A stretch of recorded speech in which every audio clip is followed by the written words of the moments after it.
right,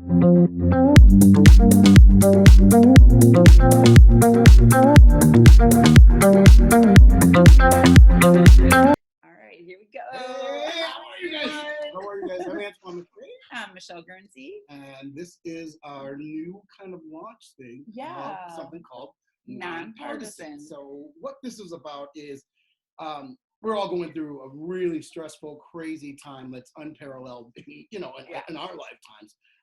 And we've noticed that it's become very polarized, and it's really been unfortunate. So what we want to do is take out the polarization and put the humanization back in it, and just bring people back together. And because the only way we're going to get through this is together. So, exactly. And we have a really cool guest with us today. Someone we've known for a long time. We went to high school with her, and she's I danced with her in high school. Yeah, and she's like this tall. She's a city council person in Wayne, the city of Wayne that we grew up in, went to high school. Her name is Kelly Skiff, and we'd like to thank her for joining us today. You're definitely welcome. Yay. Thanks for having me. I'm glad you're here. So what you been up to? Oh, well, not much. No. That's most of us. Just helping run the city. That's all that. Yeah, well, no, I just mean like I haven't gotten out much. Let's put it that way. Yeah. But yeah, so actually right now I am working. My business that I work in, it is considered essential. So I have been working, and there was a pause on our meetings for a minute. I think it's been probably about a month since we've met. But this Tuesday is it going to be our first one? We're doing it via Zoom. I was going to say, are you doing it digitally? Or yeah.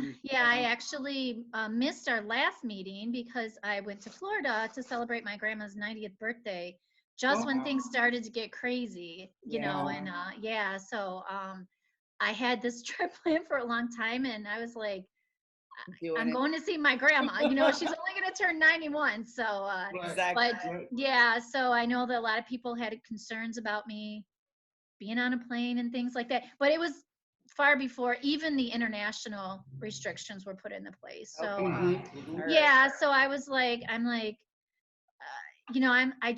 I just wanted to see my grandma. I'm like, I can't let this stop me. I did just report, just to let everybody know everybody's good. Nobody's got it. We're way past the point of me having anything, any of my family members having anything or anything like that. So. That's good. Yeah. That's wonderful. Yeah. And grandma's doing great. Nice. Okay, so that brings me into the very first question that I ask, which is, well, and I guess you just did that though. This is her your shelter in place story. So that's the first little question that I was going to ask. Yeah, so, I mean, I can add some more to it. I mean, yeah, sure. I mean, yeah. So I'm, like I said, I'm still working, but I have grandchildren that live down the street from me that I don't get to see them. Oh no, because I'm not allowed to go over there, or anything like that. So sometimes, I mean. I'll be out on the porch if they go out for a walk or something. I can see them from a distance. Yeah, but I can't touch them. No, I can't do anything like that. I have not done that. So I left for Florida the 13th, I think, and then March. So that's how long it's been since I've been able to see them and touch them or hug them or anything like that. I FaceTime with my almost 3-year-old granddaughter, and that's a blessing. But other than that, it's killing me. Exactly. Yeah. It makes me sad. It hurts me. Okay, so this pandemic, what it has done, it's basically stripped everything away. It pulls everything apart from us, like not being able to connect with grandchildren and things like that, and we're sort of just left with us. And, if you're fortunate to have somebody you're living with or people you live with, you can have that interaction. But other than that, you're pretty much left on your own. Right. Yeah. What have you learned about yourself? Well, I learned I'm not easy to live with. No. I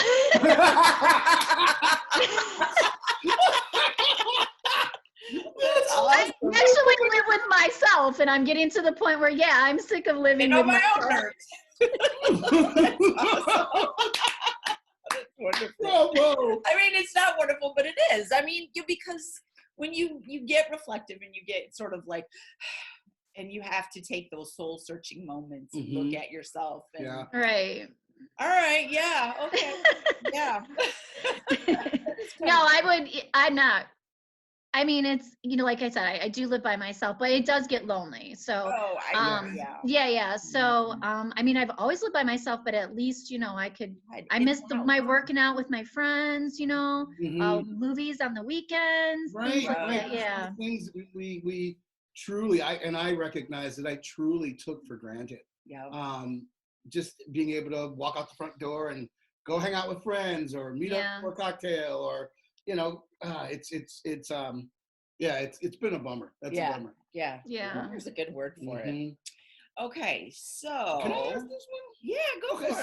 So what is your so in this time that you have been alone and you've had time to soul search, etc., what have been your default distractions? What do you do to kind of fill your time in a day? Because there's you'll work a little bit, you'll go to work, you'll handle business, and then what? It's like no, the crickets are out. So what do you do in that time to just? So I mean, I gotta be honest with you. I've been doing a lot of resting, catching up on some sleep, which is sounds like I might be depressed, but I'm not. I'm just tired. Right. Because I don't really feel like things have slowed down for me in the sense of my responsibilities and the things I still gotta work, and then when I come to work, I'm still our policy changes, what we're doing and how we're doing it. It's changing all the time, and you got to adjust to all those. Exactly. Right. And then, so I feel like I'm still, and then of course you're trying to keep yourself safe. So you're doing all these other safeguards, and then you still have to go out to get food and things like that. So as far as my schedule, I mean, I still feel like I'm running and going a lot. On just things that are what is considered essential now. But even the essential can be pretty draining. It is. It is. When you're working, for sure. But I dig the rest thing because I think from October to when we stopped everything, which was for us March 12th, we both shut it down. I had traveled close to 12,000 miles. The back and forth between Michigan and Illinois, and then I had jobs in other places, and it was nuts, man. It was crazy. But this rest time, it hasn't been so bad, it is. I mean, in some respects, it's like you forget. I just feel like myself again. When you're hurried and you're running around all the time, you just, I don't. It's just weird. You do get to look inside a little bit more and start remembering a little bit more who you are and things like that. And just you're feeling I think sometimes just in the hustle and bustle and all the responsibilities and stuff, just, who you are as a person, some of your feelings, you kind of put those aside, and you don't think about them. But now that you've got time to slow down and it's and you start reflecting on things and just who you are and just things that you haven't thought about in a long time, you're like, oh yeah, I'm still that person. That's still me. That's still how I feel about that. I just don't ever have time to think about things. Exactly. Because we're always in reaction mode almost. Right. We're very responsive to external stuff when we're doing the normal thing. But now that we've had that normal pulled back, now you can. Well, just about relationships too. For me, it's when I was out, I mean, I'm still busy, but I'm not as busy. So, you look at your relationships and you're like, I really haven't been investing in them like I should. Oh my gosh, yes. I care about them. That is such a good I've not been expressing that because I'm so busy, and I'm taking a little bit more time in that too, and trying to figure out ways that I can just let my friends know that I love them. And, that's awesome. Yeah. I mean, it's like you call yourself in on the carpet, look, self, here's the thing. You gotta invest more in people. And right. Dismissing these opportunities to grow with people. That's awesome, Kelly. And you could still make telephone calls. You could still, write and you could still do this with them and things like that. I go for a walk with my friend Sharon quite a bit. Oh, Just nice. yeah. Tell her I So said hi. Next time you I go. will. We did that. I just did that right before I came to do this. Yay. We went for a walk. So. Okay, cool. That's awesome. That's great. So what, you want to take the next one? Yeah, I'll take the next one. Okay. So like, what have you, like your shelter in place soundtrack? What has that been like? What is your music? So like? let's say, well, okay, you know what? When I originally wrote this question down, I had a different idea in mind. Like, yes, because the music that you listen to can be in the binge box. So this is where we're working out the kinks here. Right. What I mean is, let's say you have a camera crew following you around in your day-to-day inside your house. What soundtrack is playing behind it? That was my idea for that. So okay. So it's really cool on Facebook. They've had artists doing a lot of free concerts. Yeah. I don't know if you guys have been able to. Yeah, so actually a lot of the Christian artists are doing them as well. And so probably you would hear mostly praise and worship music. That's awesome. Did Hillsong do something? Yeah, I think they did. Great, man. Yeah. And Michael W. Smith is doing a lot. He's an oldie but a good. He just did one yesterday, and it was so funny. We all know Friends, right? He's like, he kind of said before he started singing, he goes, I had no idea I'd be singing this the rest of my life. You know, it's just funny. right. I mean, but it's a classic. We all love it. So that's great. That's awesome. That's great.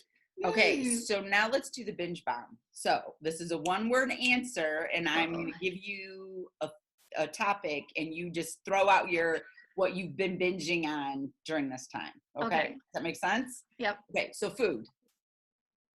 I haven't been. You haven't been? No binging, no chocolate, no nothing like that? No. Great. I don't. Food's not my thing. Okay. All right. I don't eat. Is that the plant behind me? I eat the plant. It's not that I don't eat. It's just that I don't comfort eat. You know, that's never been my thing. Yeah.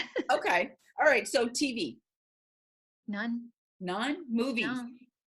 No. No. Books maybe. Yeah. Okay. So what book have you been reading on?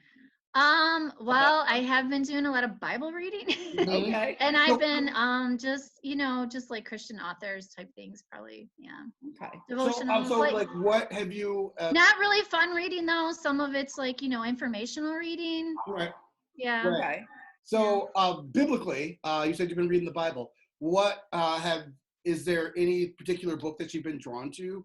Or is it just like a daily reading, or are you actually? It's like whatever is like in your devotion for the day is kind of like the things that I've been reading. But of course, Psalms is always like my favorite. It's always Okay, so favorite psalm. Come on, favorite psalm. Probably 23. 23? Yeah. Okay, mine's 121. So yeah. That's a long one, isn't it? No, that's 119. 119. Oh yes, 119. That's right, correct. Yes, that one goes on forever. I got the idea for War and Peace. But yeah, that's really awesome. That's really awesome. Yeah. Home improvement stuff. Binging on home improvement stuff at all? No. Told you I'm resting. You've been resting. Yes. I think social stuff. And are there any other topics you could think that I could add to this that would fall under that? I don't know if you're good with this. You don't seem. You mean something that you may not have asked me that you could? Yeah. Let me think about this. I'm not very exciting. I'm sorry. No, yes you are. Yes, you are. You can do a round off back handspring. Don't even try it, dude. I mean, yeah, it was a long time ago. But I guess I mean, other than like maybe my city council stuff, I just I feel like I'm on the phone a lot, trying to really I bug the mayor all the time. I'm sure he's sick of me calling him about things. Well, that's your job. Right. That's your job. No, but he's busy, and I just and we're just back and forth and things like that about things that are going on. Me trying to find out. Yeah, especially this situation. And I think we're all really concerned right now about our first responders. I mean, really, I guess the thing for me that I have not touched on is I really have been spending a lot more time in prayer. That kind of seems to be my main social connection right now. Because I'm so concerned and so worried about, my family, my friends, my city. our first responders. What went on with our hospital just recently? I don't know if you guys have. Yeah, we've been definitely been in the loop. Yeah. So just the concerns with that and the things that we're dealing with, and it puts our first responders at a greater risk because now they have to travel further to take somebody to the hospital. And the one thing that they are learning for sure about this COVID, like the most, I mean, it's like, it seems like the people who are in confined areas with somebody that has it for an extended period of time, I mean, you're breathing it in. Yeah, your chances of getting it is greatly increased. Yeah. So, and that's our first responders, you know. Yeah. So exactly. Yeah. So, what is the latest update with the hospital? Do you have any information about it other than what I've read on the articles, or probably not anything other than what you've read. I mean, just that they said that they're going to be, if there's another surge, which they're saying we're supposed to have, they'll open it. If not, then they won't. And and another thing is they're waiting for the ban to be lifted, the moratorium, so that they can do other things in the hospital. Okay. Yeah, I don't know. So this is just a temporary, it's not. That's what they're saying, but we don't know. I mean, it doesn't, I mean, everybody has, it seems like, I'm sorry. people are speculating as far as. I'm livid. I'm livid about it. Oh, for sure, because why would you do in the middle of a pandemic? Right. It's like you're needed. You are ground zero for everything. It breaks my heart. My kids were born at that hospital. I was born at that hospital. Yeah. And it's like, it's been a part of our family for. My grandpa passed at that hospital. Yeah. And for 49 years, you know, and for them to. I have my piece hanging up in the window. Well, probably longer than that. I mean, the hospital's been around for, I mean, I don't. Exactly. Yeah. Exactly. It's been a part of the community for a very long time. And it is. And, you know, our residents and even surrounding areas, I mean, it put other cities at risk as well, you know, because, I mean, I'm pretty sure Westland, just depending where you are out in Westland, would take their, you know, their patients over as well. And they did the, like, Garden City and then ours, and now. And it overloads other entities also, and so it's really heartbreaking. It was, yeah, it's just their timing, it couldn't be any worse. It was just wrong. I mean, this is what you're supposed to be doing. This is what you do, healthcare, you know, and you guys have trained for this. At some point, I understand that they're all, you know, nurses and doctors that kind of train for stuff like this. We don't know what to do in a situation like this. So, yeah. Well, I just want to say, and I think I'm speaking for both of us when I say this. You're one of the people on the front line. You are helping run the city, and we're really thankful for you. And it's, you know, it's really cool to see a peer from, you know, almost back years in the day. Stepping up and standing in the gap for us. So I really appreciate you, sister. I really, really do. Oh, well, I appreciate you too. And come on, how many people can say they know a movie star, huh? Exactly. Oh gosh, whatever. Oh, but I gotta be honest with you, I don't consider myself frontline at all. I can't. There's no way that I would ever put myself in the same. Okay, I understand that, and that's fair. That's a fair assessment. But he's still right in terms of your responsibility. Like, people are calling you because they don't know what to do. Yeah, we have. Call the mayor because. What's happening with this? That what do we? We gotta try. We gotta try and keep the city moving, right? We can't. Absolutely. We can't just lay down and die. We gotta keep going. Amen. Amen. That might have been a very poor choice of words. Well, you know. Sorry. We win some. It's a very poor choice, but you know. As I'm sneezing. Oh my gosh. Well, allergy season. Thank you so much. Yes. Oh no, thank you. And this, yes, it wasn't at all what I expected. It was pleasantly much better. And that's the point. And well, I just wasn't sure, you know. Yeah. Right. But I'm just glad that, regardless of whatever we all believe, that you know we are. You know, at the end of the day, still friends. Yes, well, and I love you guys. Nobody wants to, nobody wants, especially now, we don't need to be divided. Yes, you know, exactly. no, Yes. we got to stay together. And if it's only for, on issues that we can agree upon, whatever, we gotta stay connected, and we gotta continue to love one another, regardless of what your personal opinions or feelings are right now. I mean, we gotta love each other. Yeah. Exactly. Yeah. And that, my friend, is in Luke. Yes. But thanks for joining us. We really appreciate it. Oh, you're welcome. Thanks for having me. You guys are great. I love you guys. We love you too. We love you too. Be safe, okay? You too. Thank you. Bye. Okay, I'm just gonna stop recording.